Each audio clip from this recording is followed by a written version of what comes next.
કચ્છ નવા વર્ષ અને અષાઢી બીજના પાવન અવસરે જ કચ્છભરમાં વાદળછાયા વાતાવરણ વચ્ચે પૂર્વ કચ્છમાં મેઘરાજાએ પોતાની હાજરી પુરાવી હતી।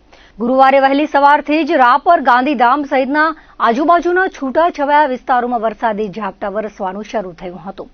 ખાસ કરીને રાપરમાં અષાઢી બીજ નિમિત્તે નીકળેલી પરંપરાગત શોભાયાત્રા દરમિયાન જ મેઘરાજાએ પધરામણી કરીને વરસાદના પવિત્ર શુકન સાચવ્યા હતા।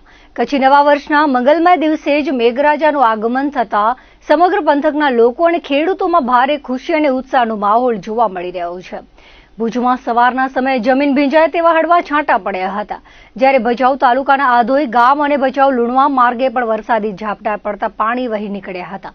આ ઉપરાંત નખત્રાણા તાલુકાના મોટી વિરાણી, વાંઢ, સુખપર, રામેશ્વર અને પખડા સહિતના વિસ્તારોમાં પણ ગત રાત્રે વરસાદી ઝાપટાથી માર્ગો ભીના થયા હતા। રાપર તાલુકાના કનકપર વિસ્તારમાં પણ એકલ દોકલ સ્થળે હળવી સરવાણી જોવા મળી હતી। જોકે વરસાદી માહોલ વચ્ચે પવનની ગતિ ધીમી પડતા અને મહત્તમ તાપમાન 35 થી 36 ડિગ્રીની આસપાસ નોંધાતા જિલ્લાના મોટા ભાગના વિસ્તારોમાં અસહ્ય ઉકળાટ અને ગરમીનો અનુભવ પણ થઈ રહ્યો છે। હવામાન વિભાગના સાપ્તાહિક વર્તારા અનુસાર આગામી 5 દિવસ સુધી કચ્છના જુદા જુદા વિસ્તારોમાં હળવોથી મધ્યમ વરસાદ ચાલુ રહેવાની સંભાવના છે।